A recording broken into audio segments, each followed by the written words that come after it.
drowning out the quartermaster's words. Then the vessel itself appeared. Its sheer size was phenomenal. As it glided past the Liberty, its huge shadow engulfed the sailing ship and the quay on which the passengers were waiting to board. "She's going far too fast," said Odysseus, who had suddenly reappeared beside me. "She shouldn't be. Not here." He was right, because the consequences could already be seen below us. The gigantic's wake was sucking the Liberty away from the quayside. The hawsers tautened, creaking like 100 rusty barn doors. They held, but the wooden gangway on which the quartermaster was standing came adrift from its mountings and sagged into the abyss between the ship's side and the quay.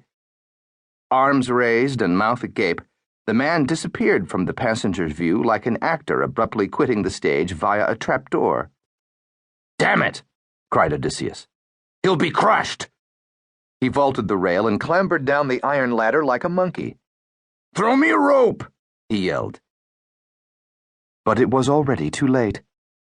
I saw the water that had disappeared like magic suddenly flow back, forcing the Liberty against the quayside. It welled up fast, and the gap that had swallowed the quartermaster steadily narrowed. The full length of the ship's hull crashed against the quay. At the same moment, no, it must have been the bat of an eyelash before, the quartermaster came whirling up out of the abyss. For one brief moment, he hovered high above the passengers' heads. Then his wriggling figure fell to earth in their midst. Momentarily transfixed, they came to life when the water, which had been forced into the air between the ship's hull and the quayside, descended on them like a fountain. Almost any reaction would have been understandable, but this one surprised me.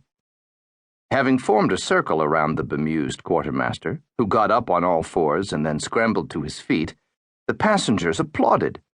Cries of "Bravo!" rang out. I left the rail and set off for my cabin, which also functioned as my hairdressing salon, to make preparations for the evening. Some of the ladies were bound to want their hair done before appearing for dinner at the captain's table. I was halfway there when the captain himself came hurrying toward me with his shirt hanging out and his suspenders trailing. He had been enjoying his last on-shore nap, as he always did before we sailed. He caught me by the arm. "What happened?" "Wherever there's a ship," I replied, "there's usually some water as well. The passengers know that now." He stared at me with his little lashless eyes, under which huge pouches lay like protective sandbags. "In that case," he said, and turned on his heel. The quartermaster, an old friend of mine, was in quite a bad way. He could easily have broken his neck on the stone quayside, but he'd been lucky to get away with a shattered shoulder, 2 dislocated arms, and a fractured tibia. His fall had been mitigated by the press of bodies into which he fell, which cushioned the impact. I attended to him while we waited for the horse-drawn ambulance that would convey him to the harbor hospital nearby. "Skrik," he said, breathing heavily and in obvious pain. "Everything's all prepared. You can't go wrong."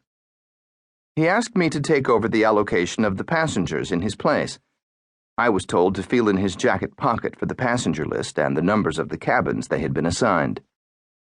"How do I look?" "Wonderful." "Sigismund, the truth, please." It's always hard to tell a vain man the truth, so I said nothing.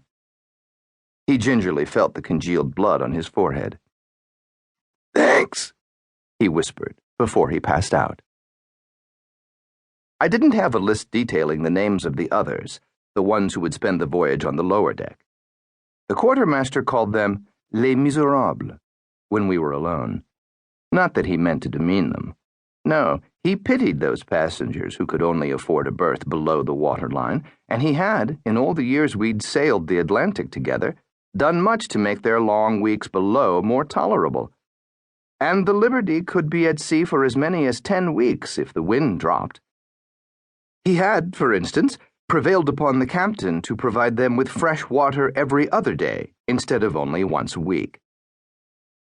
I watched the horse-drawn ambulance go jolting off with him in the back, then proceeded to usher the soaked passengers aboard.